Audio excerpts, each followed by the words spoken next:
Hello everybody, I'm the 40k Renegade. Today we're going to talk about Traitors Hate versus Traitors Legion. When you first see these books and you buy them when they come out, it feels like they sold you the same book twice, until you actually realise that Traitors Legion is very specific. It's chapter specific. Your Chaos Warbands, or Traitor Legions, should I say, they're all listed in here if they're recognised. The main 9 ones. All the minor ones you're probably expected to use your parent chapter or parent Traitor Legion rules instead. So if you're running a spin-off chapter, say for Iron Warriors, you'd use the Iron Warriors rules, I suppose. However, Traitors Hate, that's a different beast entirely.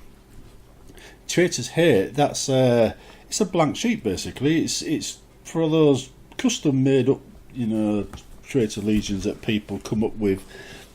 It's basically a sheet that says this is what you're allowed to do and gives you a whole long list. And whilst it's very, very similar to the Traitors Legion thing, the limitations don't exist in here. For instance, Iron Warriors can't take any marks of chaos. In fact, none of the Chaos Undivided forces can take a mark of chaos, except for the Black Legion. They're still allowed to.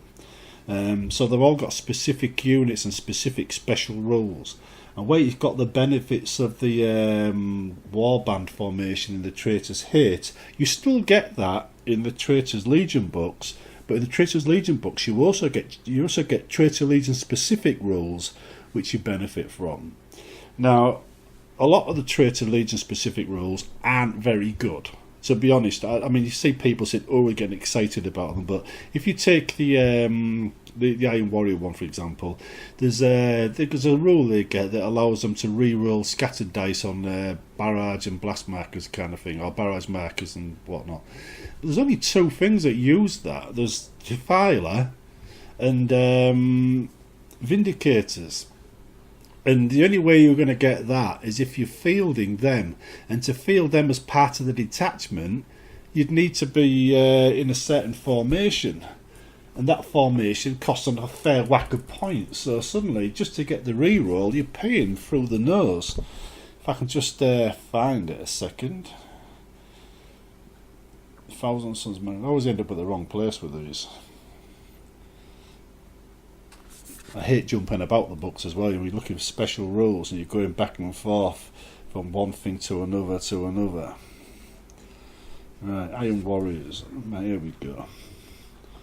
Now, Master of Annihilation. That's the command benefits. Allows you to reroll the scattered dice, and that's part of the Iron Warriors Chaos Warband special rules. However, the Chaos Warband special rules doesn't include. Well, it doesn't include vehicles of that kind. You need to take them as an add-on pack, which I think is the Hellforge pack, maybe, or 49. 49. There we go. Right. No, that's the Defiler. So the Hellforge pack, you'd be taking.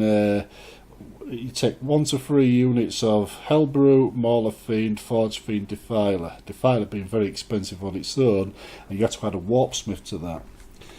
Whereas if you wanted to field Vindicators to get it, Vindicators, by the way, sold out almost a second. And this book came out. Trying to get them became very difficult. Right, anyway, it is the Fist of the Gods formation requires you to have 1 Warpsmith and 1 to 3 or 3 to 5 units of either Predators, Vindicators, or Land Raiders. So you'd have to have 3 Vindicators in order to actually to get that. And that would be allowed to attach to the Chaos Warband formation, which would then give you that special rule. So if we just have a quick look up at the points needed just to field the Fist of the Gods. A Warpsmith would be 110 points unupgraded, and this is just giving you an idea of the costs and whatnot. Where is it? Vindicators, 120 points. So you're talking 360 points, 470 points to get the Fist of the Gods formation. That's like, if you're doing a 2,000 point game, that's a quarter of your points gone just to get that scatter roll, and you've still got to take the rest of the Chaos Warband, which is more or less very similar to what you see in Traitors here. You know, you need a Chaos Lord, optional Sorcerer, 1 to 3 units of either Chosen, Terminators or Possessed, 2 to 6 units of Chaos Marines, 1 to 3 units of Raptors, Warp Talons or Chaos Bikers, and 1 to 3 units of Havocs or Hellbrutes. You wouldn't necessarily want to take that warband. It might not be what your idea of a Chaos Warband. I mean, one of my biggest gripes is, you know, a Chaos army not being able to take a Mark of Chaos. Isn't that an Imperial army? I mean, my Iron Warriors suddenly become a new Ultra Smurf side or something, or maybe Blood Angels just put in silver or, you know, steel colour. I mean, the idea of a Chaos army not being able to take anything to do with Chaos, I thought, well, they're not Chaos anymore. But anyway, moving on. The Chaos Warband formation here, it's the same in all the books, but the rules change for the particular armies. However, in the Chaos Legion book, it is where you've got the warband listed as well as the individual legions. You've also got Legion rules and Chaos Warband rules, which just makes it even more confusing. In fact, I'm just going to pick up a random one here. Well, what's this one? World Eaters. Right, they've got all kinds of rules where Berserkers become troop choices.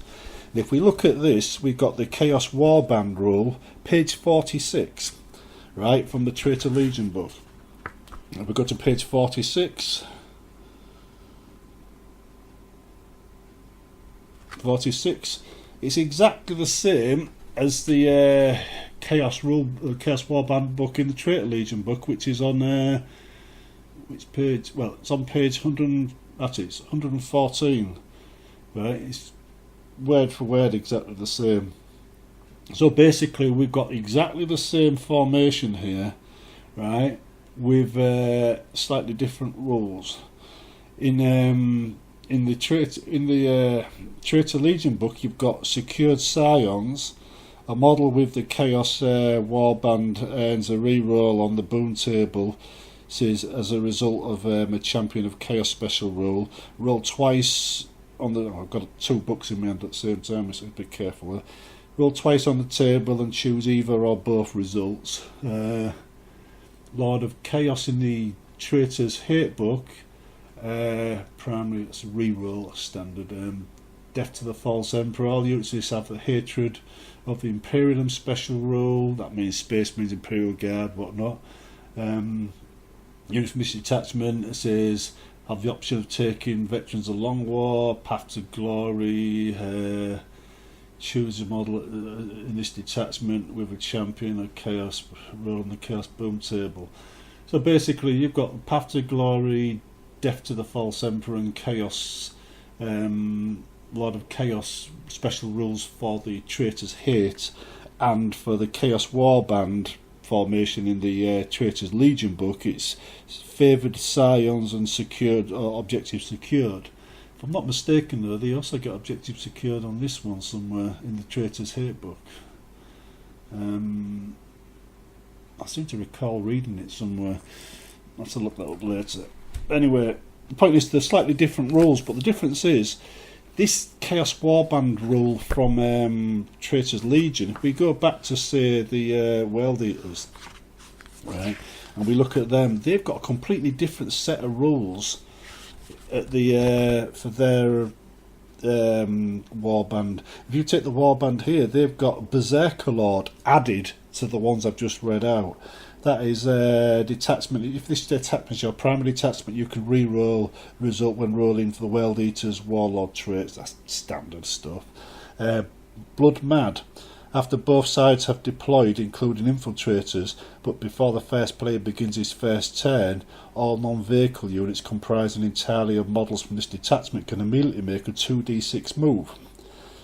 There's extra stuff, obviously. But that gets added to the rules for the Chaos Warband detachment. if you're taking the warband from this book. So you've got like 2 sets of rules and makes the warband different from the Traitor's Hate. As a consequence, the Traitor's Hate book in itself is like a unique chapter of its own right, or unique, Traitor Legion in its own right. It's like an extra one, if you could say that. The Traitor Legions book covers the Black Legion, Alpha Legion, which some people consider to be the new cheesy Chaos side.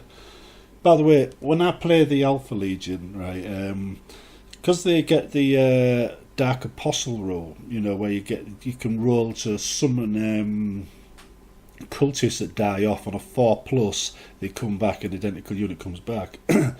Because they get that rule, I tend to only roll once. I assume they get it automatically and only roll once, whereas a lot of people interpreting that as rolling twice.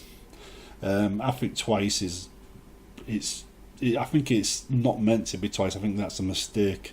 I think Games Workshop kind of overlooked that, because otherwise you can end up with 2 squads coming back on every time one dies.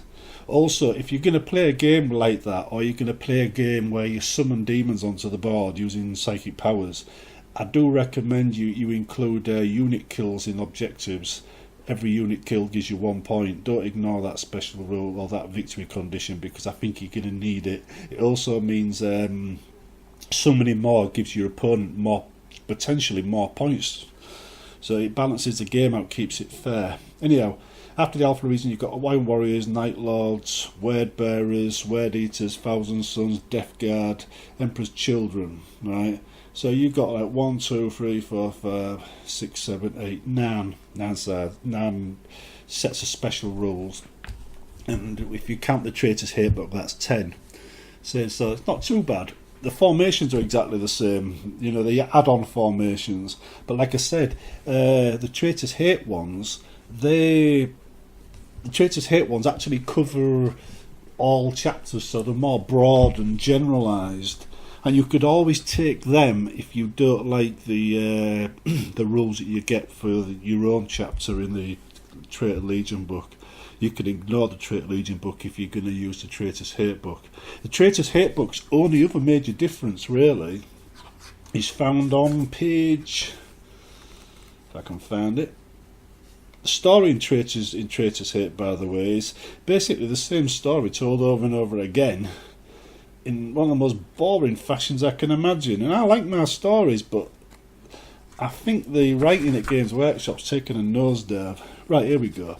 Right, the major difference between Traitor's Hate and Traitor's Legion is you get the Forces of the Renegade Knights stuff here, which starts on page 106.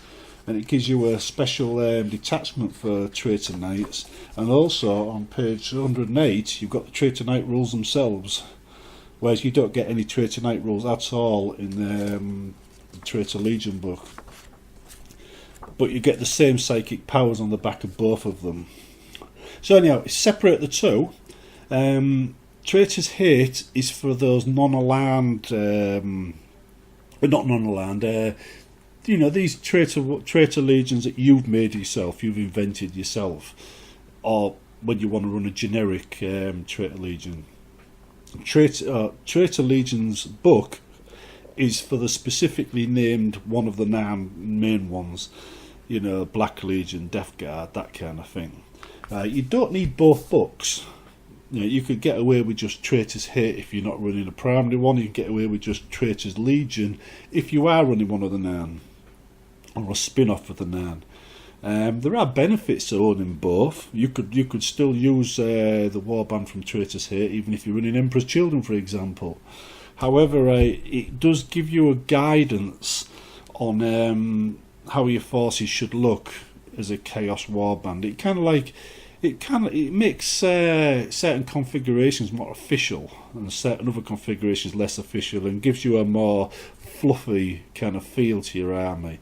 I've made some changes to my army now, for instance, because I used to run my obliterators as Nurgle obliterators, because I always assumed Iron Warriors, being Chaos, could naturally take any mark of Chaos they liked. because they were not aligned to anyone, so they could have a mix. It made sense to me that they could have corn mixed in with other stuff, especially since the rules, for mixing and matching seem to have gone out the window with 7th edition. However, with the Traitors Legions books being more specific, I'm actually expecting a lot of those old rules for demons and what can be taken together to be changed and to basically see the old rules restored. It seems to be heading in that direction anyway.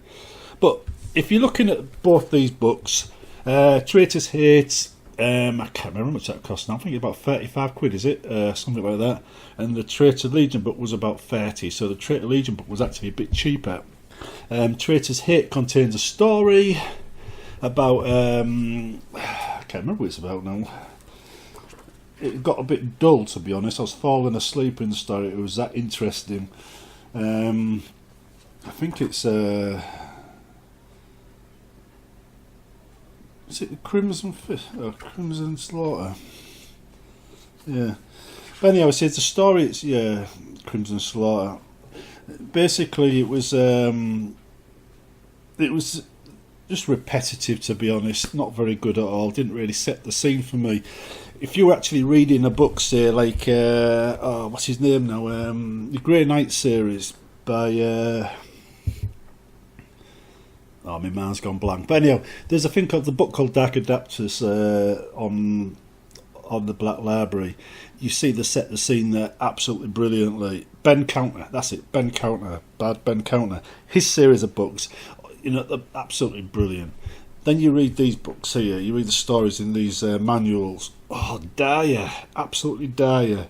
I mean, people rave on about them and say they're good, but maybe I'm just expecting more higher standards or something. But honestly, in fact, I had one friend, he reads a lot of the 40k books, and he told me the same guy died 3 times in 3 different books. I mean, how can he die 3 times in 3 different books? And he keeps coming back to life, at the beginning of another book, and nobody explains how he does it. So there seems to be no quality control with some of these things. In the end, I think I always thought if the story was in a rule book, it was official. If the story was anywhere else, it wasn't. And that goes back to the 40k rule days. And to be honest, the stories that were in the 40k rules back then still seem to be valid today. The stories that I read in the books, never got mentioned again. So I think as far as canon and law is concerned, rule book law works, even though the stories are pretty crap. Cadia's out now as well, so I'm hoping to look at that, but from my understanding is it's Dark Adapters, and that's basically it, which is a bit odd considering Cadia is more an Imperial Guard planet, so I'm expecting a second book in the series for them. Imperial Guard need an update badly though, to be honest, and I run Imperial Guard Army, or Renegade Guard Army to be exact. Anyway, I'm going to leave it there. Just remember, right, the both these Traitor Legion and Traitor Hate books are worth having. Whether you need them both depends on what type of army you're running, and whether you want the option to run a default Traitors Legion, or you want to run specifically what your chapter or Legion is. So if you're running like a Black Legion, you might want to stick with Traitor Legions, but if you don't like the Black Legion rules and Traitor Legions, stick with Traitors Hate. Nobody would care really. Anyhow, I'll see you in the next video. Don't forget, you can leave your comments, corrections and everything below. Tell me what you think, tell me what your favourite parts were of the book. Personally, there's quite a few interesting strategies in here. If you've got any ideas and whatnot on how to mix and match and where they'd be most useful, for instance, Alpha Legion people will have a lot to say, I'd imagine. They've got quite a lot of juicy stuff in these new rule books. Iron Warriors, not so much. I'd actually question whether it was worth taking Iron Warriors. The difference is, though, something worth mentioning before I go, a lot of these units become troop choices with certain Traitor Legions. For instance, Obliterators are troop choices, which means they get objectives secured if you give them, say, a combined arms detachment or an allied detachment, which means you could now sit them on objectives. So I might look into the individual chapters and chapter specific rules, or rather Traitor Legion specific rules later on. But for now, it's just a straight comparison between the two books and a chat about them. So we'll end it there, and I'll see you in the next video.